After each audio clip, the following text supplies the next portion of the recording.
अस्सलाम वालेकुम नाज़रीन। प्रोग्राम आपकी आवाज़ इस वक्त राना अब्दुल रज़ाक साहब हमारे साथ हैं। उनसे पूछेंगे कि कल जो बहुत बड़ा बताया जा रहा है कि कोई 10 लाख लोग इकट्ठे हुए थे मनारे पाकिस्तान पे, वहाँ पे मेरा ख्याल जगह नहीं बची। मरियम कह रही थी कि सड़कें भी फुल हैं, पूरा शहर फुल हो गया। राना साहब कुछ देखा आपने भी कोई सोशल मीडिया पे, क्योंकि 10 लाख लोग नज़र आ रहे हो? जी जी, मैंने देखा है। मगर 10 लाख तो नहीं थे, 1 लाख से भी कम लोग थे। अच्छा, बताया जा रहा है कि कोई 8,000 से 10,000, मुझे तो पता चला है ज़्यादा से ज़्यादा 15,000 थे। नहीं बताया नहीं तो मैं नहीं ये कह सकता, मगर लाखों में आदमी नहीं थे, हजारों में लोग थे। बताया तो ये भी जाता गया था कि जन्नत का टिकट मिलेगा। ये लोग सारा झूठ बोलते हैं, इसमें से सच कहाँ से तलाश करेंगे आप? राणा साहब, जन्नत का टिकट वहाँ खवातीन थी, उनसे पूछा जा रहा था, वो कह रही थी हम टिकट लेने आए हैं। ये पाकिस्तानी माशरा आज भी जाहल है, अंगूठा छाप है। नहीं, जाहिर नहीं है, ये बिल्कुल ही नकारा है। ये झूठ पर इसकी बुनियाद है सारी कौम की। कौम का जो ओढ़ना बिछोना है वो झूठ बन चुका है। नहीं तो सच तो वहाँ पे है ही नहीं। कल आपने देखा कि अदालत भी एयरपोर्ट पे लग गई, वहाँ ही उसके अंगूठे के निशान ले लिए गए, वहीं उसके सिग्नेचर ले लिए गए। कौन सा कानून है जिसके तहत पाकिस्तान चल रहा है? ये अदले फारूकी हो रहा था, और क्या है, अदले फारूकी का शोहरा है ये मुसलमानों का हमारा जो है ना निशान है, किज़्ब बयानी का और हेरा फेरी का, खुद नुमाई का और खुद खुदा बनने का मुजाहरा है। ये कौम को धोखा देने का, अवामन नास को धोखा देने का ये एक मौजदा हुआ है, जो कल लोगों को बसों पे भरकर 5-5 हज़ार रुपया देकर बयानी खिलाकर उनको लाया गया है। 25 करोड़ में तो में से तो 50 हज़ार बंदा तो आ ही सकता है ना। इस तरह कोशिश की जाए बसों पर, कारों पर, कारवानों पर, डीसी और एसी और मजिस्ट्रेट और ये बड़े बड़े जो लोग थे, पुलिस वाले, ये सारे उनमें आए हैं सिविल कपड़ों में, तो ऐसे हो ही जाती, इतनी हाजिरी तो हो ही जाती है। नहीं राणा साहब, ये सारे इदारे लगे हुए, कौन सा कारनामा करके यहाँ से नवाज शरीफ गया? इनको अमेरिका का डंडा चढ़ा हुआ है। हमारी कौम गुलामी जेल की पैदावार है। इनको अमेरिका का और जो डंडा चढ़ा है अंदर से, जो वो इस्लामाबाद प्लान बना था उसके मुताबिक इसकी नफी की जा रही है इमरान खान की, और नवाज शरीफ को लाया जा रहा है जबरदस्ती। देखिए अब कौम क्या फैसला करती है। नहीं, आप समझते हैं कि कौम के फैसले का कभी एहतराम हुआ है, या कभी ऐसा होगा कि जो कौम फैसला करेगी वो लोगों के सामने लाया जाएगा? जब जबरो तशद्दुद आता है तो हसैन कत्ल हो जाता है, यजीद की बादशाहत आ जाती है। राणा साहब, ये बता रहे हैं कि इतना पैसा कल खर्च किया, तो ये कहाँ से आया इनके पास पैसा जनाब? पैसा ये जो शहबाज शरीफ ने हुकूमत खत्म करने से पहले 51 अरब रुपया तकसीम किया था कारकुनों में कि आप डेवलपमेंट के काम करें। वो डेवलपमेंट यही थी जो ये आज हो गई है कल।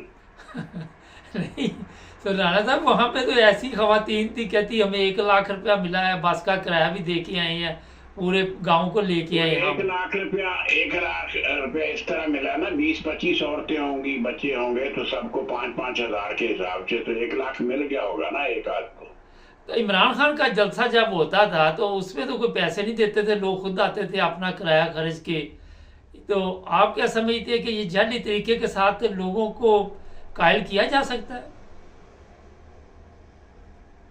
नहीं, हमारे यहाँ जमीर फरोश दुनिया है ना। हमारे पीर, हमारे उलमाए सू, हमारे सियासी लीडर, हमारी इंतजामिया, हमारी सारे लोग जमीर फरोश लोग हैं। ये जब से पाकिस्तान बना है, जब से ये फरोख्त होते आए हैं।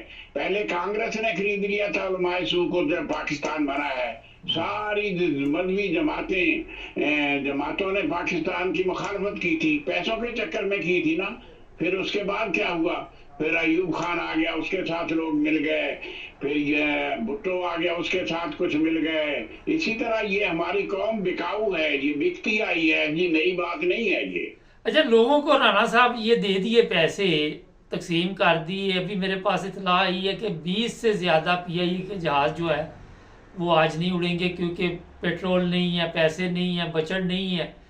तो ये पीआई उड़े ना उड़े, इनके जब से ये कहते बड़े कामयाब हो रहे हैं, मुल्क का सिस्टम फेल हो गया, इनके दिमागों में पर्दे पड़े हुए, क्या हुआ है? देखें, हम लोग वतन परस्त नहीं हैं, हम लोग बुत परस्त हैं, हम मुशरक हैं लोग। हमारे जो पाकिस्तान के लोग हैं, हमें कौम से कोई मोहब्बत नहीं है।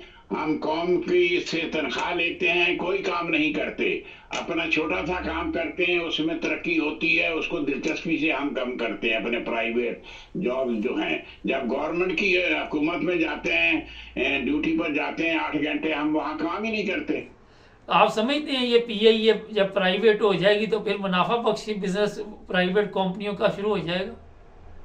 आज इसको दे दें आप, उसको इत्तेहाद वालों को दे दें, या इसको अब्बासी को दे दें, खान अब्बासी को, एयर ब्लू वालों को, चल जाएगी।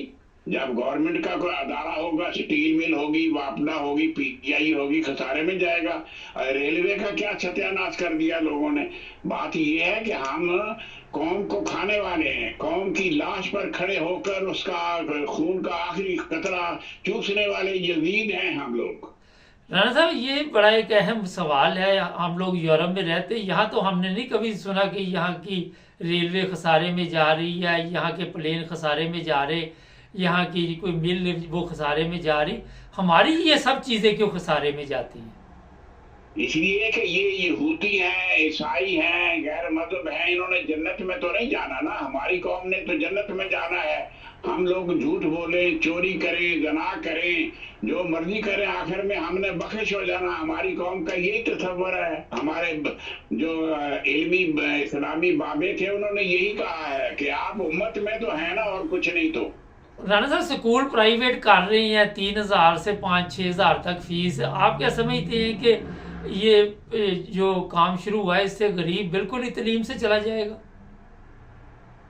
देखें, अगर लोग सारे पढ़ गए तो फिर वो पाकिस्तान यूरोप तो नहीं ना बनने देना उन्होंने। ये लोग इलेक्शन कैसे जीतेंगे, धांधली कैसे करेंगे, लोगों को बेवकूफ कैसे बनाएंगे? सारे पढ़ गए ये लंदन की तरह, तो फिर लोग तो सड़कों पे आ जाएंगे, इनके गले काटेंगे ना लोग।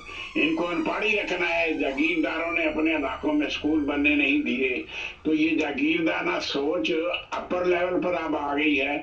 ये सारी कौम से यही सलूक करते हैं। महंगाई होती है तो गरीब का बिल बढ़ता है, अमीर का माफ हो जाता है। 2000 यूनिट बिजली के फ्री है बड़े 21 ग्रेड वालों को। तो बात ये है कि उल्टी गंगा बह रही है। ये तो खुदा ही बदलेगा इस कौम की हालत, ये लोग नहीं बदलने वाले। लोगों का तो दिमाग ही नहीं है, ये तो जाहिल और हैवान है बेचारे। आखिर में ये बताइए, इमरान खान का मुस्तकबिल आप क्या देख रहे हैं? ये सब इकट्ठे हो गए हैं और क्या उसके साथ सलूक करेंगे? जब यजीद छा जाए या फिरौन आ जाए तो मूसा और हुसैन का मुस्तकबिल तारीखी होता है।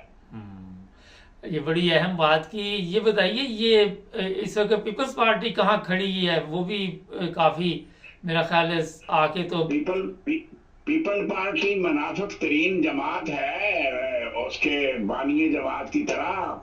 ये सिंध को संभालेगी मिन्नत अल्लाह करके, और क्या। बस इन्होंने सिंध नहीं छोड़ना। और क्या इनका टारगेट क्या है? वजीर आजम बिलावल तो नहीं बनेगा इस साल।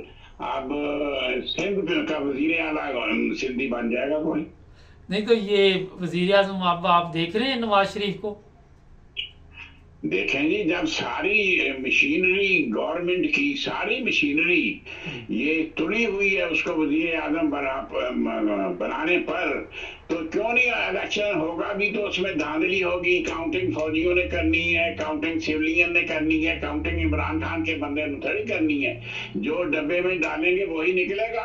डब्बे इनके घरों में पुर हो जाते हैं वोटों से, वही काउंटिंग होनी है। जो डब्बा फील्ड में भरना है वोटों से, वो तो डीसी ऑफिस तक जाना ही नहीं है, वो तो रास्ते में गायब हो जाना है। वहां डब्बा वो जाना है जिसमें फुल होंगी, जिसको जितवाना है पार्टी की वोटिंग। बहुत शुक्रिया साहब। जी, थैंक यू। ये बड़ी अहम बात आखिर पे की राणा साहब ने। मैंने भी यही आज सुबह आपको बताया था कि इलेक्शन उन्होंने जीतना है, जिस तरह का जाली तरीके के साथ जलसा किया। गाना हमारे प्रोग्राम सुनते रहे, सब्सक्राइब करें, जुड़े रहे हमारे साथ।